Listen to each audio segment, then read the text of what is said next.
집으로 신방 가고, 그래서 꾸준히 그렇게 기도를 해드렸습니다. 그런데 이렇게 잘 회복되고 있는 도중에 그분의 아들이 암에 걸린 것입니다. 20대 후반의 청년이었는데 암에 걸리자 이 빠른 속도로 진행이 되는 겁니다.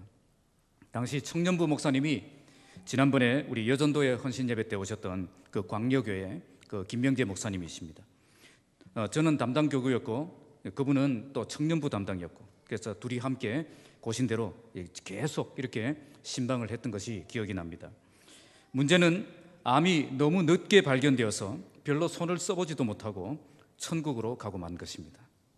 이런 일이 일어나자 그의 어머니는 충격을 받으셨습니다. 아들이 이렇게 된 것은 모두 자기 때문이다라고 생각을 하셨습니다. 자신의 암 유전자 때문에 아들에게 이런 일이 생겨났다고 생각하고 크게 낙심하고 상심하고 계셨던 것입니다.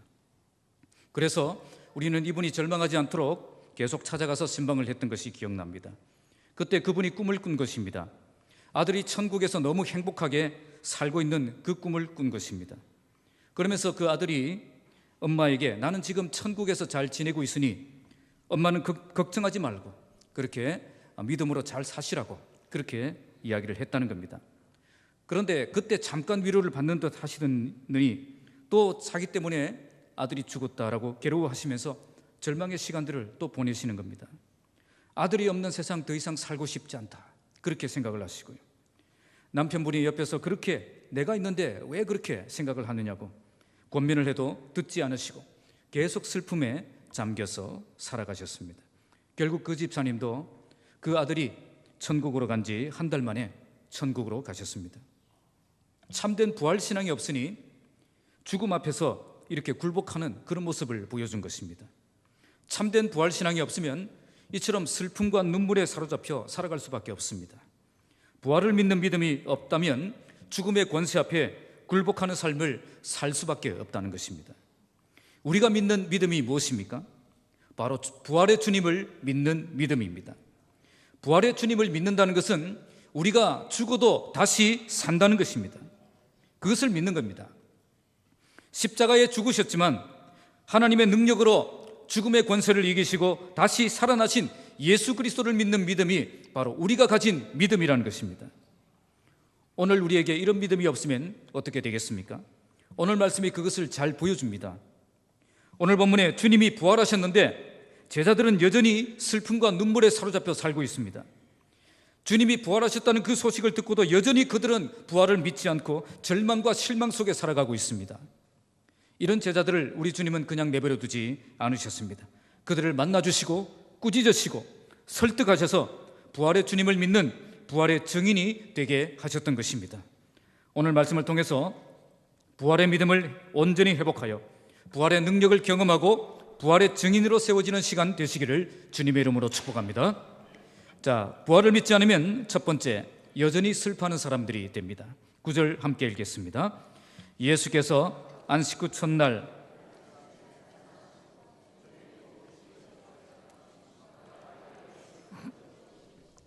오늘 본문 9절에서 20절까지 말씀을 보시면 이렇게 괄호로 묶여져 있습니다. 우리 개혁성경 각주에는 각주가 붙어서 어떤 사본에는 9절에서 20절까지 없음 이렇게 되어 있습니다. 이렇게 설명한 이유는 초기에 기록된 그 고대 사본에는 이 내용이 없고 후기에 기록된 후대 사본에는 이 내용이 있기 때문입니다. 사실 마가복음 15장 8절에서 마가복음이 끝나면 상당히 어색합니다. 여자들이 무덤에서 도망가고 무서워서 아무에게도 아무 말도 못했다, 그렇게 끝나는 것은 아무리 봐도 이상합니다. 마가는 틀림없이 마가복음을 처음 기록했을 때에는 결론까지 잘 기록을 했을 것입니다. 초기에는 그렇게 완성된 성경이 읽혀지고 있었을 것입니다. 그런데 성경이 전승되면서 결론부가 이렇게 유실된 사본이 남게 된 것입니다. 그래서 초대교회는 반드시 있어야 될 그 내용이 없는 것을 보고 여기에 필요한 것을 보충해서 추가했다고 보면 되겠습니다. 그런데 이렇게 생각하면 추가한 내용들은 처음 마가가 기록한 것이 아닌데 어떻게 성경의 말씀으로 받을 수 있느냐, 이런 이야기가 문제가 생기겠죠. 여기에 대해서 성경학자들은 이렇게 새롭게 편집되는 그 과정 속에서도 성령께서 역사하셔서 오류가 없게 하셨고 지금 교회로 하여금 정경으로 그것을 채택할 수 있도록 역사하셨다라고 해석을 합니다. 그래서 초기의 내용은 사라지고 새롭게 편집되었다고 해도 우리는 성령께서 우리에게 주신 하나님의 말씀으로 받아야 되는 것입니다.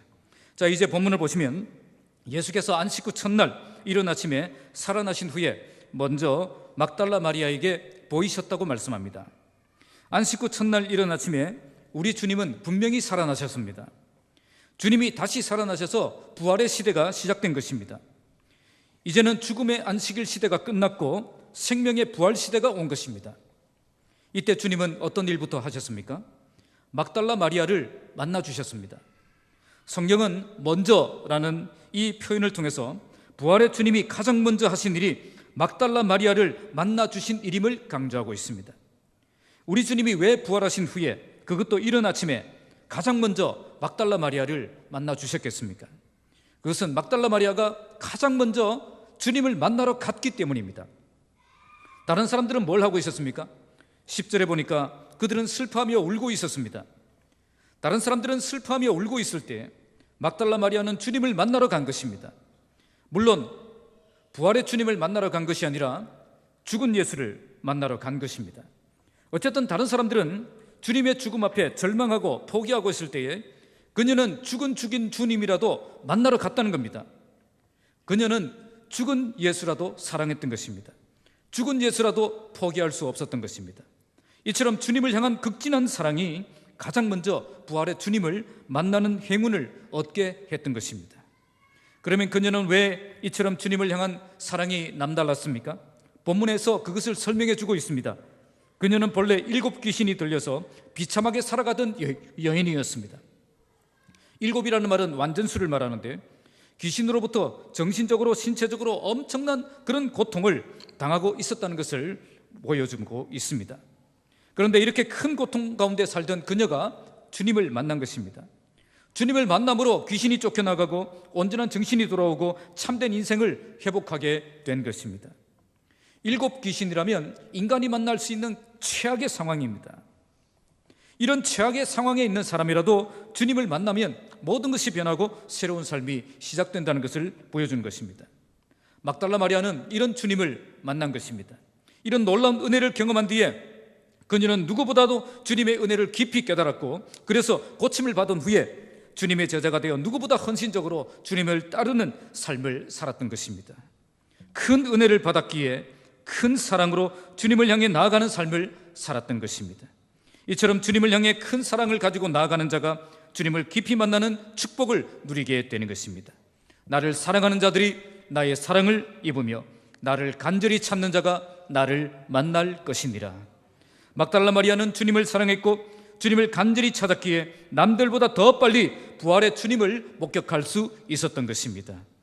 큰 은혜를 주신 내 예수시니 이전보다 더욱 사랑합니다.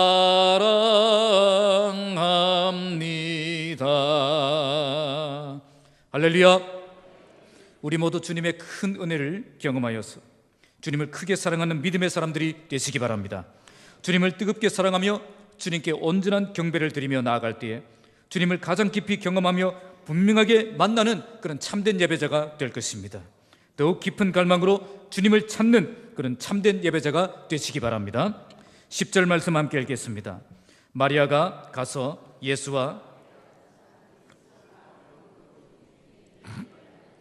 마리아가 가장 먼저 부활의 주님을 만났기 때문에 마리아에게는 특별한 사명이 생겼습니다. 그녀는 다른 사람들에게 부활의 주님을 증거해야 했던 것입니다.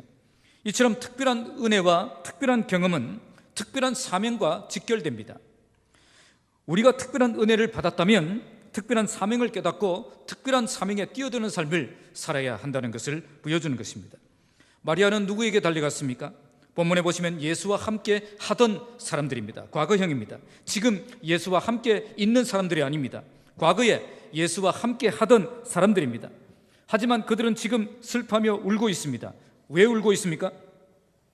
지금은 그들이 예수가 죽고 없다고 생각했기 때문입니다.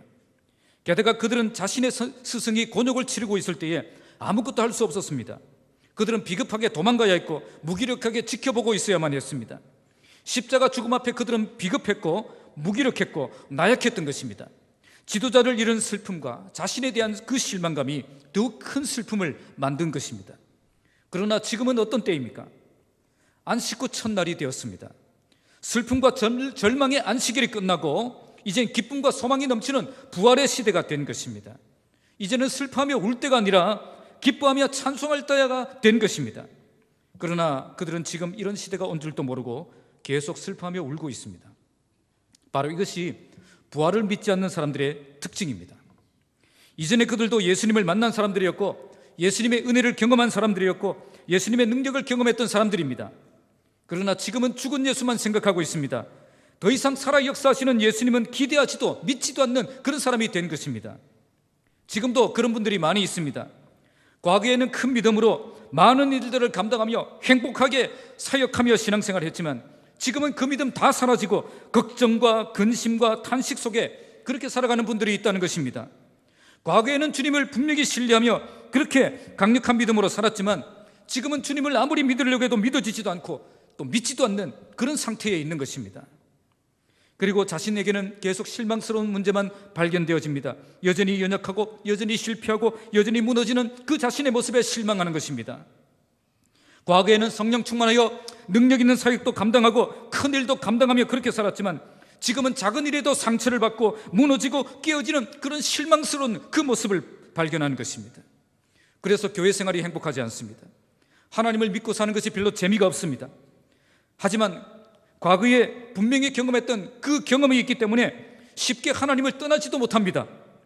교회를 떠난 자신의 모습은 생각할 수도 없기 때문에 이러지도 못하고 저러지도 못하고 갈등하는 그런 그리스도인이 되는 것입니다.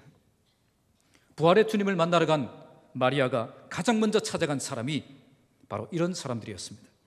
과거에 주님을 만난 경험이 있지만 지금은 주님을 알지 못하는 그런 사람들을 찾아간 것입니다. 십자가의 주님만 생각하고 부활의 주님을 알지 못해 슬퍼하며 울고 있는 그들을 향해 나아간 것입니다. 그들을 향해 나아가서 우리 주님이 사망 권세 깨뜨리시고 다시 살아나셨다는 것을 선포한 것입니다. 이제는 슬퍼하며 우리 아들 시대는 지나갔고 기뻐하며 찬송해야 될 그런 부활의 시대가 시작되었음을 선포했던 것입니다. 이젠 어정쩡하게 물러나 있을 때가 아니라 부활의 주님을 만나고 경험해야 할 때가 되었다는 것입니다. 주님이 믿어지지가 않아서 괴로우신 분들, 나에게 실망하여 고통스러운 분들, 더 이상 소망이 보이지 않아서 절망에 빠진 분들 모두 부활의 주님을 만나시기 바랍니다. 부활의 주님을 새롭게 만나서 다시 능력을 회복하고 다시 믿음으로 일어서서 다시 주님을 붙잡고 나아가는 그 삶을 회복하시기 바랍니다. 이제는 부활의 능력으로 살아가야 할 그 시대가 되었는데 아직도 슬퍼하며 우는 사람들이 많이 있다는 겁니다.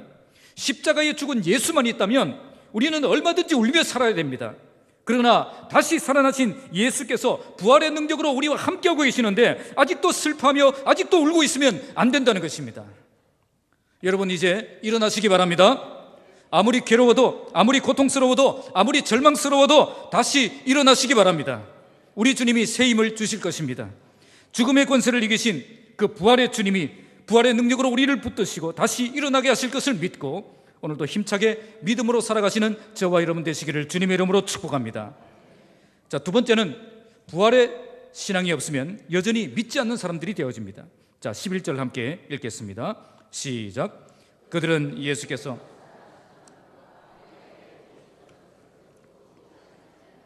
그런데 그 울고 있던 사람들이 어떤 반응을 보이고 있습니까? 그들은 예수께서 살아나셨다는 그 사실을 믿지도 못하고 마리아에게 보이셨다는 것을 듣고도 믿지 않았습니다.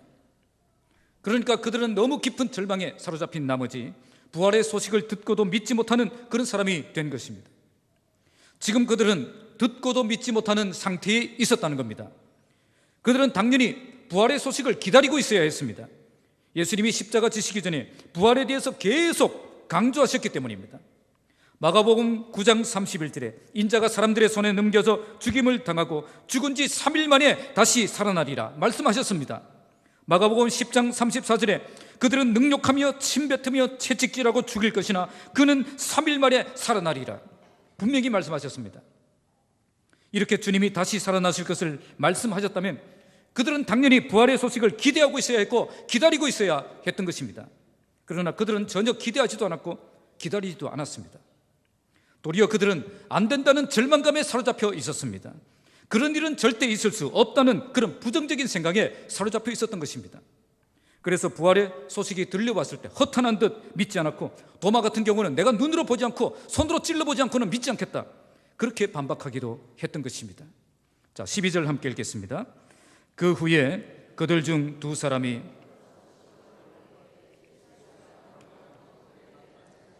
막달라 마리아에게만 그들에게 부활의 소식을 증거한 것은 아니었습니다. 그 후에 그들 중 두 사람이 걸어서 시골로 갈 때, 여기에 중요한 표현이죠. 그들 중 두 사람, 누굽니까? 막달라 마리아로부터 부활의 소식을 들은 사람들 중 두 사람입니다. 그들이 지금 걸어서 시골로 가고 있습니다. 이들이 왜 시골로 가고 있습니까? 누가복음에 보면 상세하게 설명이 되어 있습니다. 누가복음 24장 21절에 그들은 예수님의 죽으심에 대해 크게 실망했던 사람들입니다. 십자가는 더 이상 기대감도 소망도 가질 수 없게 만든 절망적인 사건이었던 것입니다. 그런데 그들은 누가복음 24장 22절에 이렇게 말합니다. 또한 우리 중에 어떤 여자들이 우리로 놀라게 하였으니 이는 그들이 새벽에 무덤에 갔다가 그의 시체는 보지 못하고 와서 그가 살아났다 하는 천사들의 나타남을 보았다 함이라. 무슨 말이죠? 예수께서 부활하셨다는 그 소식을 여자들로부터 들었다는 거예요. 그런데 그들은 부활의 소식을 듣고 어떻게 하고 있죠? 모든 것을 포기하고 슬픈 얼굴을 하고 시골로 다시 내려가고 있었다는 겁니다. 그들은 부활의 소식을 듣고도 믿지 않았던 대표적인 사람들입니다. 이처럼 모든 것을 포기하고 다시 고향으로 돌아가던 그 제자들을 예수님이 만나주시고 다시 돌아오게 만드신 것입니다. 자, 13절 함께 읽겠습니다. 시작. 두 사람이 가서, 이 두 사람은 주님을 만난 뒤에 계속 시골로 갈 수 없었습니다. 엠마오로 갈 수 없었습니다. 그들은 부활의 주님을 만난 뒤에 이 소식을 전하기 위해 다시 예루살렘으로 돌아왔습니다. 그리고 남은 제자들에게 부활의 주님을 만났다고 전했습니다. 그러나 어떻게 되었죠? 이때도 역시 믿지 않았다는 겁니다. 여기서 강조된 표현이 역시라는 것입니다. 이번에도 역시 믿지 않았다는 겁니다. 그들은 믿을 생각이 없었다는 거예요. 부활의 주님을 만난 사람이 또 나왔는데도 마치 믿지 않기로 작정한 사람들처럼 믿지 않았다는 겁니다. 바로 이것이 남은 제자들의 영적 상태였습니다. 그들은 아무리 많은 증거들을 보여주셔도 역시 믿지 않는 사람들, 아무리 많은 증인들을 보내 간증을 해도 역시 믿지 않는 사람들, 그들의 마음이 불신앙으로 가득 차 있었고 그들의 심령이 완악한 상태에 있었기 때문입니다. 어떤 증인을 보내시고 무슨 증거를 주셔도 절대 안 믿겠다는 겁니다. 이런 모습을 성경에 보여주는 이유가 무엇이겠습니까? 나중에 목숨을 걸고 부활의 증인이 되었던 이 제자들도 처음부터 잘 믿었던 것이 아니었다는 거예요. 그들도 처음에는 의심했고 거절했고 믿지 않았다는 겁니다. 그만큼 부활은 한두 번 듣고 믿을 수 있는 그런 보통의 사건이 아니었다는 거죠. 나중에 목숨을 걸고 부활의 증인이 되었던 이 사람들이 처음에는 다 이렇게 의심하고 거부하고 믿지 않았다는 말입니다. 처음부터 아무 의심 없이 믿을 수 있는 사람은 없다는 것입니다. 우리 주님은 이렇게 끝까지 부활의 주님을 믿지 않고 거절하던 그들을 부활의 증인으로 세우셨다는 것을 보여주신 것입니다. 이렇게 그들을 부활의 증인으로 세우시기 위해 우리 주님은 어떻게 하셨습니까? 다른 복음서를 보시면 그들을 만나주시고 그들을 책망하시고 또 그들에게 말씀으로 설득하시고 가르치시는 것을 볼 수가 있습니다. 이처럼 끝까지 믿지 않으려는 그들을 우리 주님은 끝까지 붙들고 마침내 부활의 증인으로 세우셨던 것입니다. 오늘 우리도 믿지 않으려고 할 때에 우리 주님은 동일한 과정을 밟아 나가실 것입니다. 끝까지 믿지 않으려고 할 때 끝까지 주님이 찾아오셔서 증거를 주시고 만나주시고 말씀을 믿게 하시는 것입니다. 그래서 오늘 저와 여러분들이 이렇게 앉아 있는 겁니다. 우리 중에 누가 자원하는 마음으로 예수 믿겠다고 나온 사람 누가 있습니까? 저희 외갓집은 그 함안 입국에 있습니다. 저를 어릴 적부터 방학만 되면 시골로 가서 방학 끝날 때까지 거기에 있었습니다. 아마도 어머니께서는 방학이 기회다 싶어서 말썽 많은 저를 이제 떼어놓으시기 위해 그렇게 보내신 것이 아닌가 생각이 듭니다. 거기서 어릴 적부터 이렇게 함께 지냈던 먼 친척 형님이 계십니다. 그런데 그분은 전국 불교 학생회 회장, 저는 이제 외대 기독 학생회 회장, 이었습니다. 아무리 친해도 이 종교 때문에 이 논쟁이 일어날 수밖에 없겠죠. 그런데 둘 다 이 자신의 종교에 관해서는 웬만한 수준급이 되기 때문에 논쟁이 결론이 나지 않는 것입니다. 끝없이 논쟁이 되는 거죠. 결국 두 사람이 불가침 조약을 맺었습니다. 이러다가 계속 싸움만 하겠다는 거죠. 그래서 이제부터 종교에 관한 이야기는 절대 하지 말자, 그렇게 서로 협약하고 평화롭게 지내기로 했습니다. 그러던 어느 날 방학이 되어서 제가 놀러가서 형님과 함께 라면을 끓여 먹기 위해서 한상 차려서 함께 라면을 먹고 있는데요, 저는 늘 식사 기도를 했습니다. 그래서 식사 기도를 하고 눈을 뜨니까 그 형님도 식사 기도를 하고 있는 것입니다. 그러니까 내가 하나님께 기도하는, 자기도 부처님께 기도하는구나, 그렇게 생각을 했습니다. 그런데 형님이 먼저 말을 꺼내시는 겁니다. 놀랬지? 나 개종했다는 거죠. 제가 깜짝 놀라서 무슨 일이냐고 그렇게 물어봤습니다. 자기는 절대 하나님은 있을 수 없다, 그렇게 철저하게 믿고 있었다는 거죠. 그래서 누가 봐서 복음을 전해도 듣기 싫다고 절대 믿지 않았다는 겁니다. 그런 모습은 제가 더 잘 알고 있기 때문에 고개를 끄덕이며 들었습니다. 예. 그런데 자기 고모 중에 대학도 나오지 않고 그렇게 여상 출신의 그런 분이 영어를 그렇게 잘하신다는 거예요. 그래서 혼자 독학으로 그렇게 열심히 잘하셨나 그렇게 생각을 했는데, 그게 아니라 방언의 은사를 받은 것입니다. 방언의 은사를 영어로 받은 거예요. 부럽죠? 이 말을 들은 형님은 믿을 수가 없었어요. 자, 이런 일은 도무지 있을 수 없는 일이다 라고 생각을 했기 때문에 고모를 찾아갔습니다. 타임지를 들고 찾아갔습니다. 자, 타임지는 지금 대학생들도 쩔쩔매는 책입니다. 웬만한 영어 좀 한다는 사람들도 사전 없이는 이렇게 읽기 어려운 그런 책이에요. 그런데 그것을 네이티브 발음으로 막 읽으면서 그것을 직독직해를 하시는 겁니다. 그 앞에서 입이 쫙 벌어지고 그 자리에서 무릎을 꿇고 하나님은 살아계시다 인정을 하고 고모로부터 듣는 그 복음을 듣고 예수님을 그 자리에서 구주로 영접했다는 것입니다. 지금 해운대 옆에 정관 신도시에 살고 계시는데 아직도 그렇게 뜨겁게 주님을 사랑하고 신앙생활 열심히 하고 계신다는 겁니다. 우리 주님은 끝까지 믿으려고 하지 않는다, 끝까지 도망가던 그 제자들을 끝까지 붙잡으시고 끝까지 설득하셔서 마침내 부활의 증인으로 세우셨던 것입니다. 우리도 끝까지 믿지 않고 끝까지 도망가더라도 우리 주님은 우리를 붙잡으시고 우리를 만나주시고 증거를 주셔서 믿게 하시고 주의 백성으로 삼아주시는 것입니다. 우리 주님은 만나주셔야 될 사람은 반드시 만나주신다는 것입니다.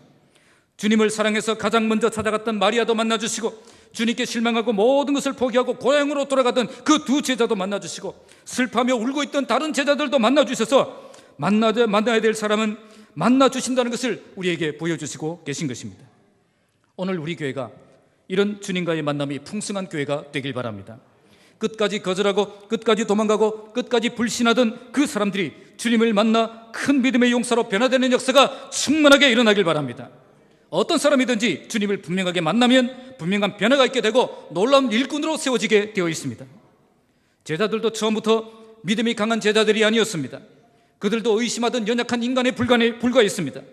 그러나 주님이 그들을 만나주시니까 그들이 놀랍게 변화된 것입니다. 모든 연약함이 떠나가고 강한 믿음의 용사가 되어 목숨을 걸고 전 세계 일방을 향해 나아가서 부활을 증거하는 부활의 증인이 되었던 것입니다. 오늘 저와 여러분이 부활의 주님을 생생하게 만나는 축복을 누리시기 바랍니다. 인간의 생각으로 도무지 반박할 수 없는 분명한 증거들을 보여주셔서 모든 의심이 떠나가고 참된 믿음을 회복하여 강한 믿음의 용사로 살아가는 변화의 역사가 일어나기를 주님의 이름으로 축복합니다. 마지막 세 번째, 부활의 믿음이 없으면 주님께 책망을 받는 사람들이 됩니다. 자, 14절 함께 읽겠습니다. 그 후에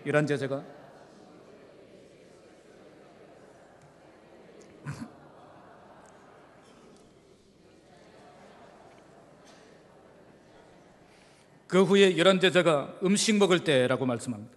아마도 그들은 주님이 안 계신 동안에도 계속 함께 모여서 공동체 생활을 했던 것 같습니다.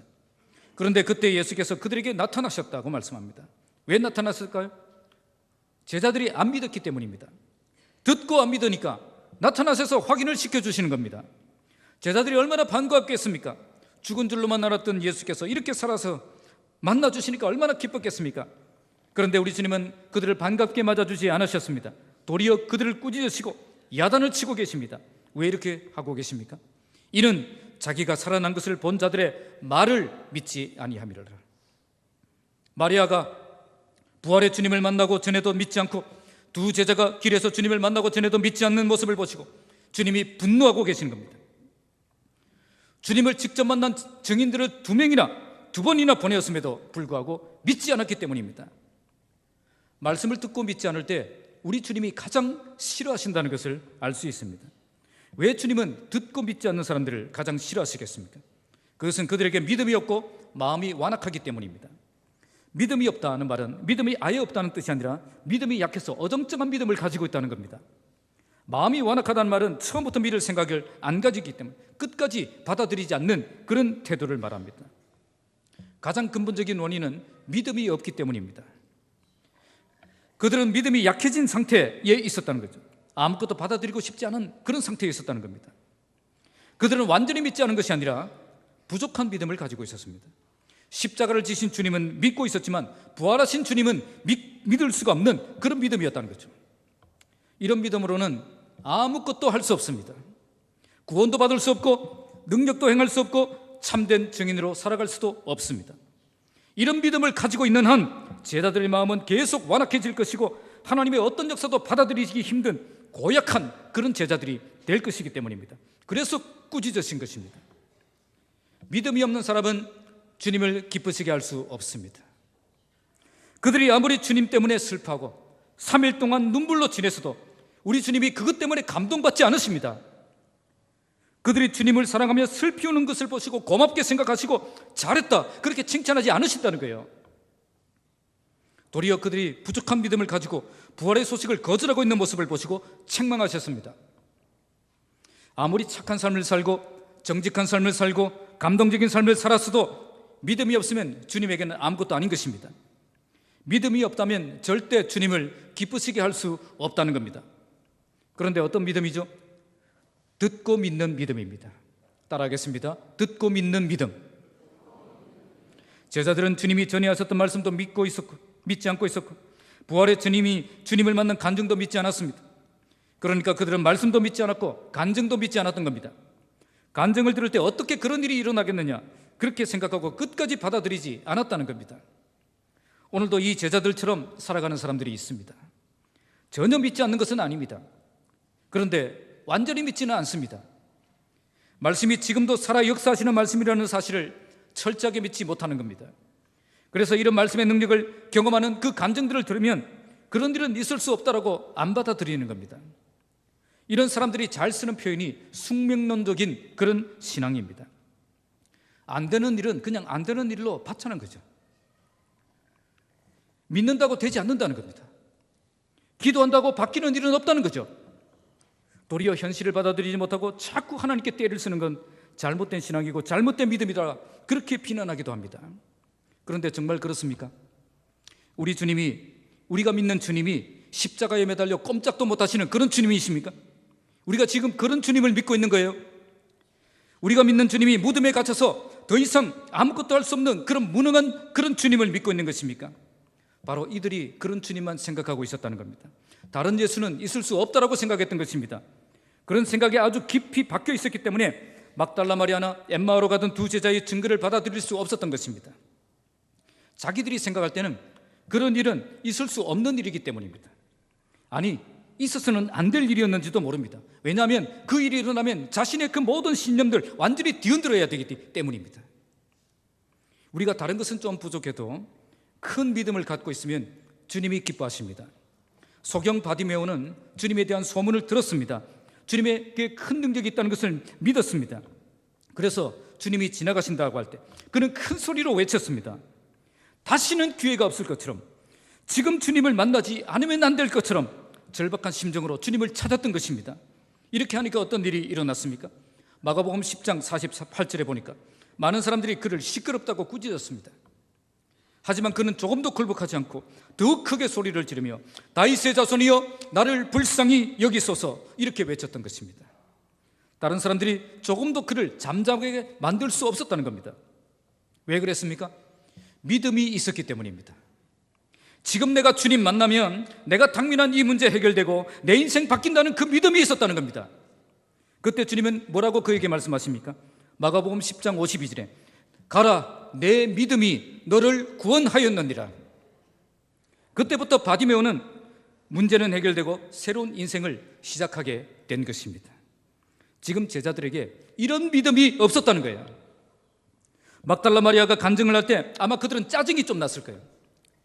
그냥 현실을 좀 있는 그대로 좀 받아들이면 안 돼. 뭘 저렇게 호들갑을 떨고 있느냐고 막 그렇게 생각을 했는지도 모릅니다. 저런다고 주님이 다시 살아오냐고, 저런다고 상황이 다시 바뀔 수 있느냐고 그렇게 생각을 했는지도 모릅니다.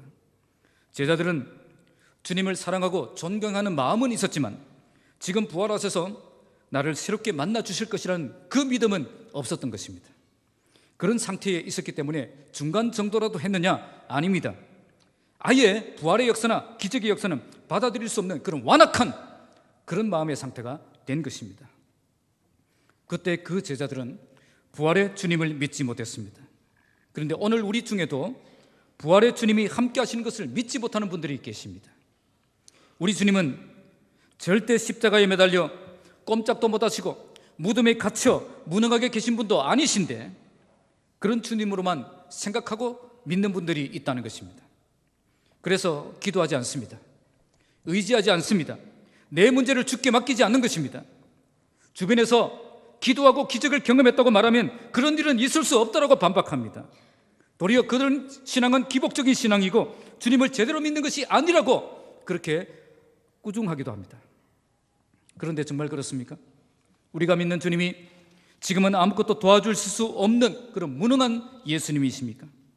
하늘과 땅에 모든 권세를 가지시고 세상 끝날까지 함께 하시겠다고 약속하셨는데 이게 그냥 아무것도 안 도와주시고 그냥 폼만 잡고 계신다는 그런 뜻으로 하신 말씀이에요? 그게 아니라는 겁니다. 신실하신 나의 주 하나님은 우리의 모든 괴로움 바꿀 수 있네. 불가능한 일 행하시고 죽은 자를 일으키시니 그를 이길 자 아무도 없네. 할렐루야. 주님은 부활하셔서 지금도 살아계시고 불가능한 일을 행하시는 분이십니다. 우리가 이걸 믿을 때 우리의 인생에 놀라운 변화가 일어나는 것입니다. 그때 나의 힘으로 살지 않고 믿음으로 살아가는 법을 배우게 되는 것입니다. 주님을 신뢰하며 절망하지 않고 담대하게 살아가는 삶이 시작되는 것입니다. 부활하셔서 하늘과 땅의 모든 권세를 가지시고 지금도 나와 함께 하시는 그 주님을 믿을 때에 다윗처럼 골리앗 앞으로 담대하게 뛰어갈 수 있고 다니엘 친구들처럼 풀무불에도 들어갈 수 있고 초대교회 성도들처럼 순교자의 길도 걸어갈 수 있는 것입니다. 이렇게 믿음으로 나아갈 때 우리 주님은 우리를 기뻐하신다는 겁니다. 우리 주님은 제자들이 주님을 존경한다고 기뻐하지 않으셨습니다. 3일 동안 슬피 울었다고 감동받지 않았습니다. 도리어 그들이 믿지 않았기 때문에 꾸짖고 계십니다. 그들은 주님의 존재를 믿지 않았던 것이 아니라 주님의 죽음을 이기고 다시 살아나신 부활의 주님이라는 사실을 믿지 않았던 것입니다. 주님은 제자들이 주님의 존재를 믿기를 원하셨던 것이 아니라 주님이 지금도 살아 역사하시는 그 주님이심을 믿고 살기를 원하셨던 것입니다. 오늘 우리에게도 이런 믿음이 있기를 바랍니다. 주님을 액자에 갇혀 있는 그런 주님처럼 생각하지 마세요. 지금도 살아계셔서 나의 모든 괴로움 바꿀 수 있는 분임을 분명히 믿고 살아가시기 바랍니다. 오늘 우리 교회가 이런 믿음 회복하길 바랍니다. 그래서 더욱 주님 신뢰하고 겁없이 담대하게 세상을 향해 나아가는 믿음의 용사들이 되시기 바랍니다. 부활의 능력으로 함께 하시는 그 주님의 놀라운 역사를 풍성하게 체험하며 살아가시기를 주님의 이름으로 축복합니다. 말씀을 맺겠습니다. 설교를 시작하면서 아들의 죽음 때문에 절망에 사로잡혀 사시다가 결국 죽음에 이르신 그런 한 어머니에 대해서 말씀을 드렸습니다. 만약 이분에게 부활신앙이 있었다면 어떻게 했겠습니까? 우리는 죽어도 다시 살 것이기 때문에 절망하는 일은 없었을 것입니다. 다시 만날 그 소망을 품고 믿음으로 굳게 서서 이제는 내 인생을 캐리온 살아갈 수 있게 될 것입니다. 오늘 본문은 부활을 믿지 않는 사람들의 특징을 보여줍니다. 첫째, 부활을 믿지 않으면 여전히 슬픔과 절망에 사로잡혀 살게 됩니다. 둘째, 부활을 믿지 않으면 아무리 증거를 보여주셔도 절대 믿지 않는 사람들이 됩니다. 마지막으로 부활을 믿지 않으면 주님의 기쁨이 되지 못하고 주님의 책망을 받는 사람들이 됩니다. 참된 부활신앙은 절망과 눈물과 고통을 이겨낼 수 있는 힘을 얻을 수 있습니다. 믿기 어려운 현실을 만나도 참된 믿음으로 굳게 서서 하나님을 신뢰하며 나아가게 만듭니다. 우리 주님이 지금도 살아계셔서 나의 기도를 들으시고 나의 능력이 되시고 나와 함께 일하시는 분이심을 믿고 경험하는 삶을 살아갈 수 있습니다. 우리 모두 이런 참된 부활신앙을 회복하시기 바랍니다. 우리 교회가 이런 부활의 주님을 만나고 경험하는 교회가 되길 바랍니다. 그래서 어떤 절망스러운 상황을 만나도 죽음의 권세를 이기신 부활의 주님을 신뢰하며 믿음으로 굳게 서서 부활의 소망을 증거하는 참된 부활의 증인들이 다 되시기를 주님의 이름으로 축복합니다. 기도하겠습니다. 십자가에 죽으셨지만 하나님의 능력으로 죽음의 권세를 이기시고 다시 살아나셔서 우리의 참된 구원자가 되신 주님의 이름을 찬양합니다. 오늘 부활신앙이 점점 사라지고 있는 이 시대에 우리 모든 성도들 참된 부활신앙을 회복하여 부활의 주님을 만나고 부활의 능력으로 일어나는 성도들 되게 하여 주시옵소서. 부활의 능력을 믿지 못해 눈물과 한숨과 절망에 사로잡혀 살아가지 않게 하여 주시고 참된 부활신앙을 회복하여 어떤 절망스러운 현실을 만나도 죽음의 권세를 이기신 주님을 신뢰하며 믿음으로 굳게 서서 부활의 주님이 지금도 살아계셔서 나의 기도를 들으시고 나의 능력이 되시고 나와 함께 일하시는 것을 경험하는 복된 삶을 살아가게 하여 주시옵소서. 예수님의 이름으로 기도합니다. 아멘. 찬송가 171장 부르시면서 준비하신 예물을 하나님 앞에 드리겠습니다.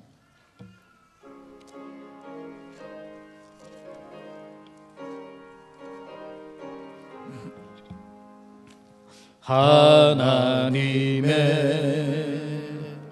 독생자 예수 날 위하여 오시었네. 내 모든 죄 사하시려